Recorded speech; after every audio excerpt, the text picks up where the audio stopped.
Welcome to the Ghost Show online, my fiends, booze, and ghouls. Your hosts, Seika Groves, Rachel Benter, and Ian Russell will discuss all things paranormal. Prepare to be afraid.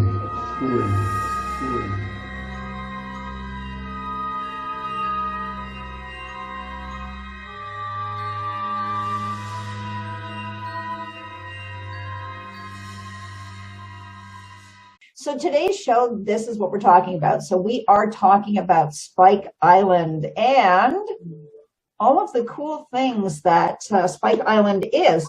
So do we want to start with just talking about Spike Island in general? Because it's been so many things over the years, right? I'll run through the history briefly and then we'll kind of talk about it. So Spike Island is a place that started out in 635 AD as, and I may butcher this because my Gaelic of the Irish format is not great. My Scottish is a little better, but it was Saint Mucada who founded the monastery on the island. So I don't think he was probably a saint at the time. Okay. Mochada, I'm not even sure how we pronounce that, but as I said, but it was known as St. Thomas's Abbey, or it was at least the grant was provided by St. Thomas's Abbey in Dublin to set up the Church of St. Rucian on Spike Island. So it starts out in 635 AD as a monastery. And then by the Middle Ages in 1178, it's given a grant by the St. Thomas's Abbey to build a church on Spike Island. So it was a Catholic church. So it says the ruins of the church are reported to have existed on the island until 1774. So then it became Fort Mitchell in that time period. So in the 1700s, they turned it into a fort, and then it became a prison, and it held over 2,300 prisoners. It was the largest prison in the world at that time. And there's never been a larger prison in Ireland or Britain before this or after it. So its strategic location within the Irish harbor benefited a good defense and prison purpose. So it became a full-scale prison in 1847 at the height of the Great Famine. It was used as a depot, and it was also for the purpose of housing prisoners before they were deported to Australia. So this was a troubled time then, and not just for Ireland, but for England and other areas in the UK. And there was also an extreme period of poverty. So lots of crime, of course, always is generated when people can't eat or survive, because people have to feed themselves and feed their families. So we end up with a lot of probably what we would consider today pretty minor crimes like theft, right? Mm-hmm. You know, stealing a loaf. Was it a debtor's prison as well? But this is that time period, right? You know, we have the potato famine, we have people starving, and so people may be stealing food. And so, you know, they end up being shipped off to either the colonies, as in AKA, you know, America, or they were sent down to Australia. So then so this was a location where they were housing these people. It was known as, or it is known now, or at some point, as Ireland's Alcatraz. So making that comparison to Alcatraz. That's everything. Yeah, Alcatraz prison off the coast of California there. Thousands of people had horrible experiences of being imprisoned in this location. Some inmates had committed serious, gruesome crimes. Most of Spike Island's inhabitants were minor crimes, as I said, like stealing, especially during the famine. The prison was closed. The island was returned as a military base again. So it went back to being a military base. Queen Victoria first set foot in Ireland in 1849, and for 70 years, the town in her honor was known as Queenston. Wow, because, you know, we know how that goes too.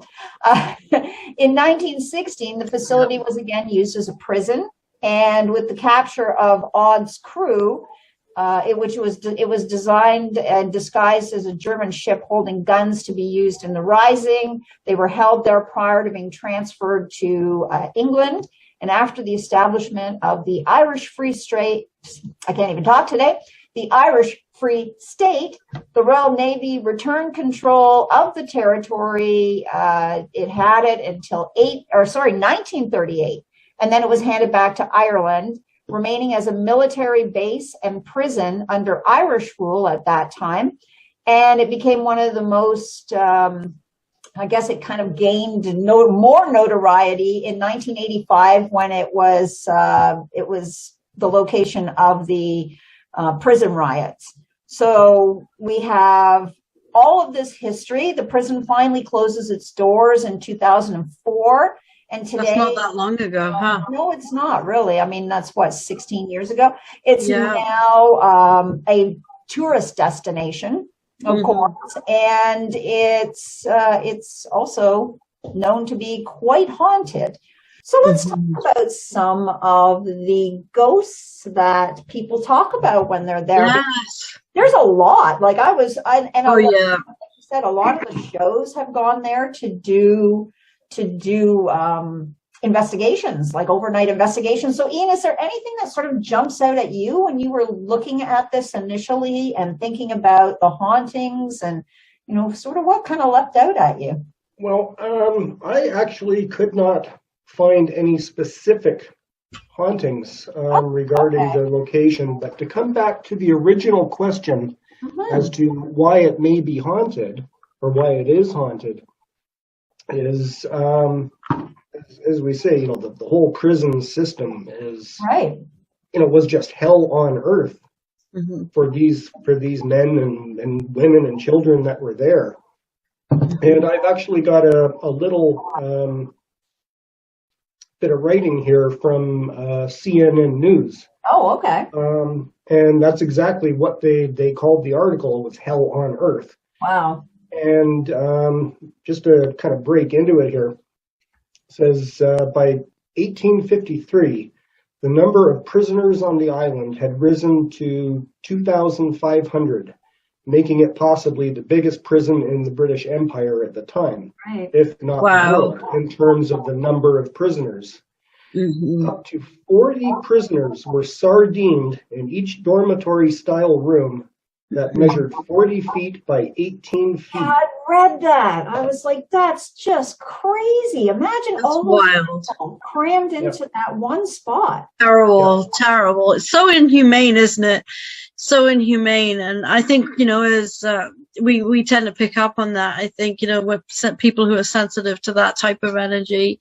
There are some lingering spirits that in history, the Spike Island.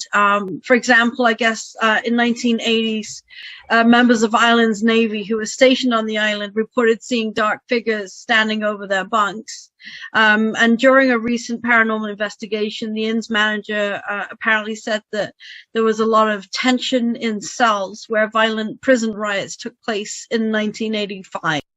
Which they believe was left from the British occupation, as you mentioned. They said that other tourists have seen a soldier dressed in an old-fashioned uniform sitting right in front of a fireplace. Because there's a lot of talk about the conditions in the prison being bad. Some of the conditions were that I guess the prisoners were tied to walls by the neck. And there was a lot of hard labor. So prisoners typically died on Spike Island due to malnourishment and hard labor and torture and suicide. And part of that hard labor is the building the star-shaped fort, which if you look from above, if you look it up, you can see the star shape of the fort. Right. But conditions in the prison worsened with the construction of the punishment block, which was in 1860, which was built after 3 prisoners murdered one of the guards. And this cell block is the most violent prisoners but that's what it was for, the most violent prisoners. So, and inmates were sent there to be chained to the walls by their necks, and their heads were covered by a black hood. And apparently it's been reported that paranormal investigators have captured electronic voice phenomena that taunt and mock them when they spend time in the punishment block. Right. Yeah. And that's just, there's some really, really interesting other very specific spirits mentioned too. Ian, did you come across any of those ones? I'll talk about some, but I just no. But there's also to continue with what Rachel was just saying about how the conditions were so bad in the prison, right? That a lot of prisoners did not survive their incarceration, and there are actually 2 graveyards on the site. On the site. That, according to records, hold upwards of 1,000 bodies of prisoners that had died during their time that they were at Spike Island. Right. Yeah. And I mean, it's really, like I said, it's had so many different permeations of purpose that it's, I mean, of course, prisons, people are always going to die in prison conditions, right? I mean, they were certainly terrible. And but you look at the numbers, and 1,000 bodies. Yeah. Well, that's almost half of the prison population of 2,500. It is. Yeah. That were there. That's something interesting too. I just want to note, because Spike Island is really, it's only 104 square acres. So that's actually very small in terms of, it sounds like it's a lot, but that's like a really small area for all of the things. It actually says it's 103 acres in Cork Harbor. So it's not a big island, really. 100 acres isn't huge. And so, like you said, Ian, if you've got half of your prison population, buried, that's a lot of burials, even just in 100 acres. Yeah. Right. So we have a lot of varying stories for such a small area. Oh, yeah. Apparently the prison was home to several notorious Irish prisoners as well. And they were like the equivalent of, they were basically the Irish Al Capone. Right, yes. Cahill, Martin Cahill, which was a Dublin gangster, served time there at Spike Island for the only crime that they could prove he committed, breaching the peace. But he was believed to have a slew of robberies and art heists under his belt. Cahill earned the reputation as an Irish Al Capone. I love that. Cahill, I think his name was. But yeah, and that's kind of the interesting thing, right? It's one of those weird situations where there's just because it spans such a huge amount of history, as I said. We have such a different and varied kind of energy going on at this place.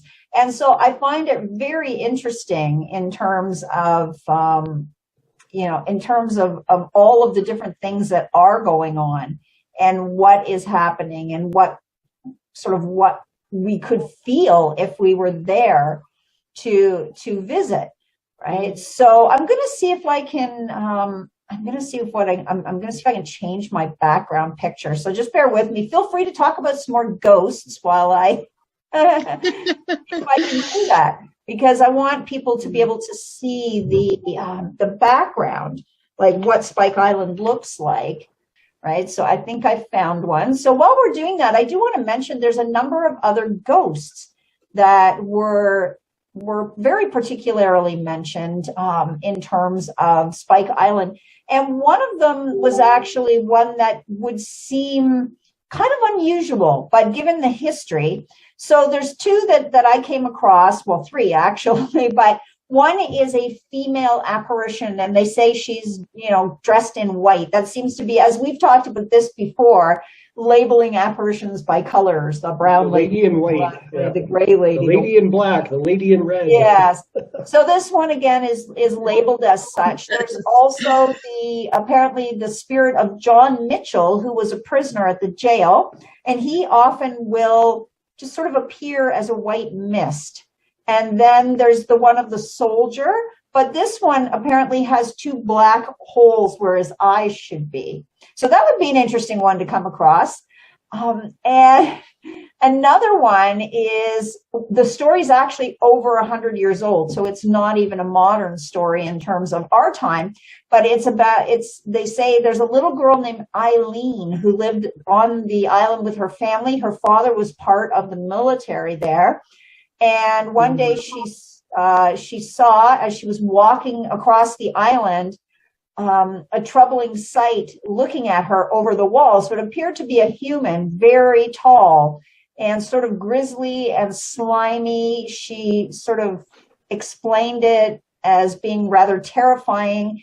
And so she stumbled and she fell. She picked herself up and she staggered to the nearby cottage, where she told them that she had just seen this sort of scary looking person. And that was something that the soldiers of the Irish Army apparently also saw, and some even fired at this apparition.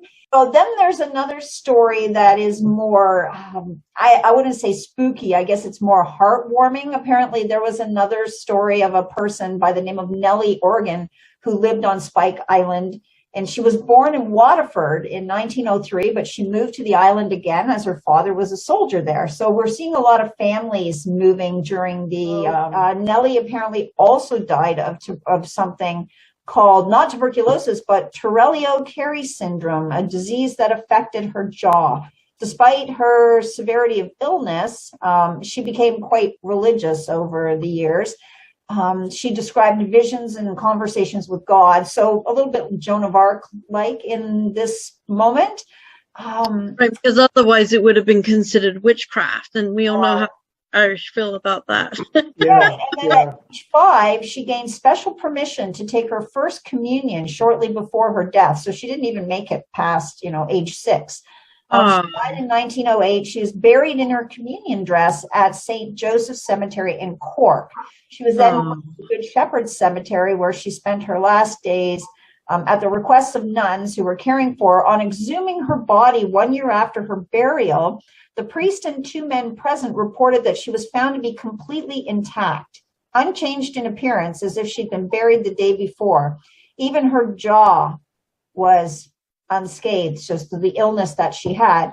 The story of little Nellie is now back before the council in Rome, who are considering her for a sainthood. To her life and some of her belongings are seen still to this day at Spike Island.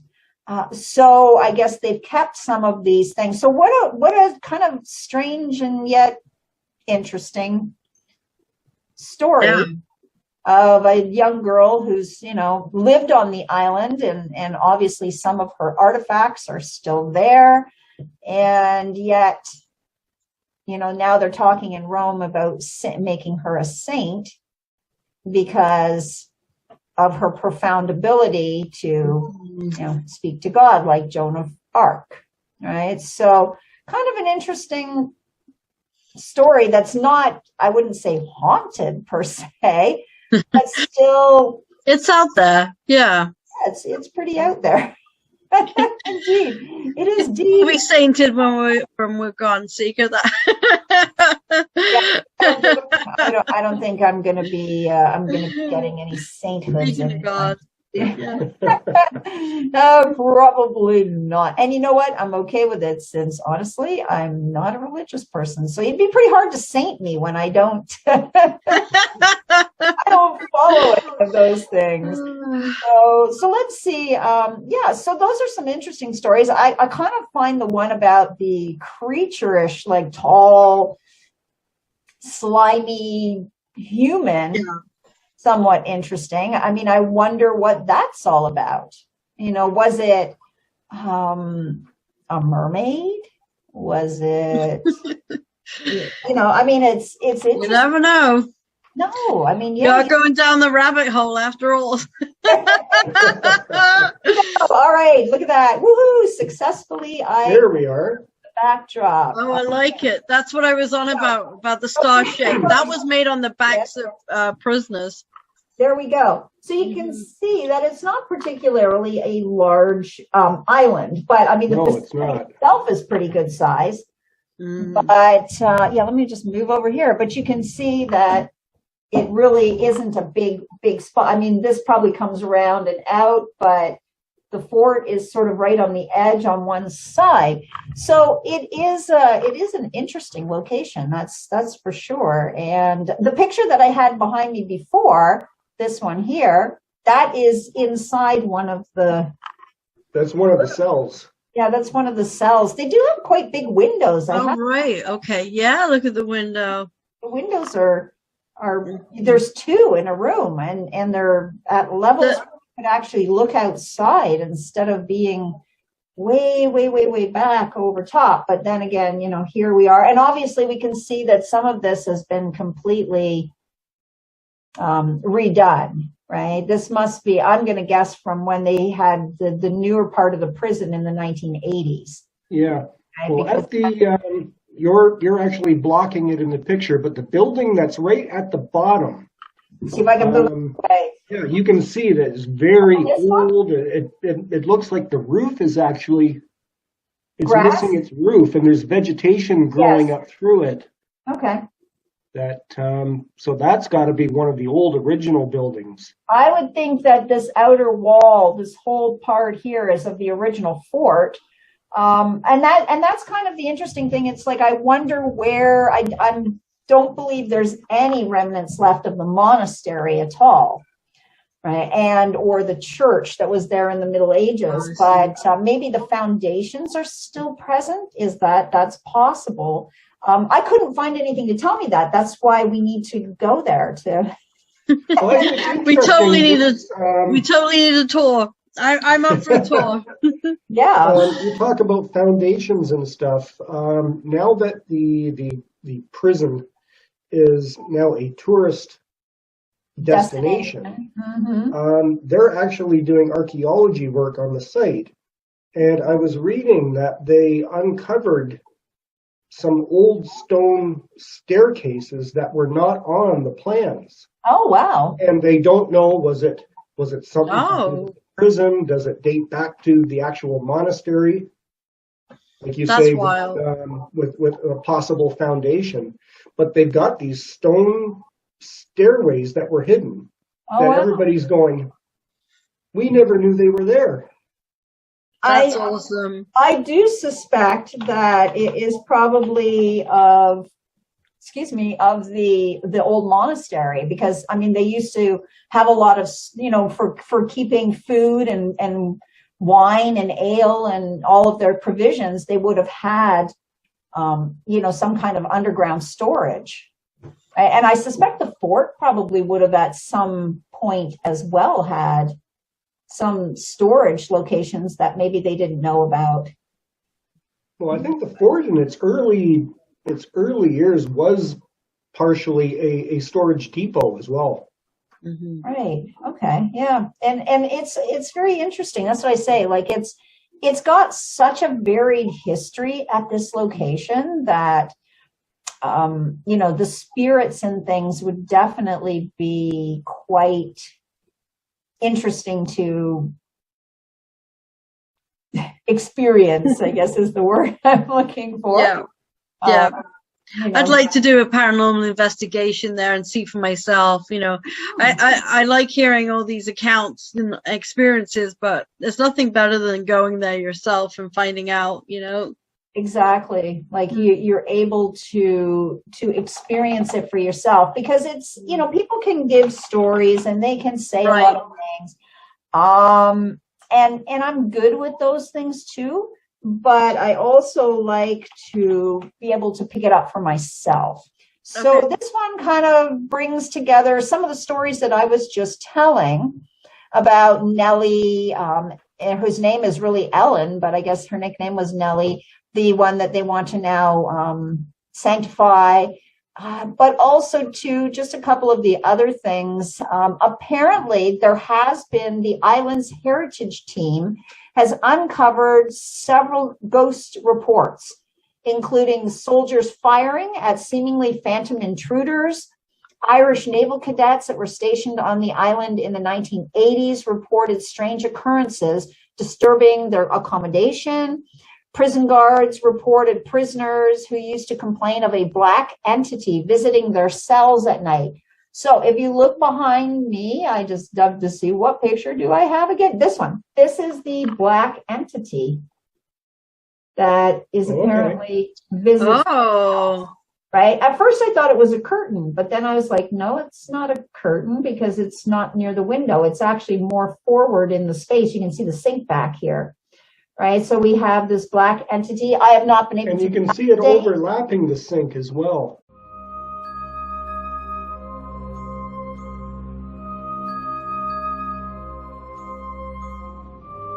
Thank you for watching The Ghost Show Online.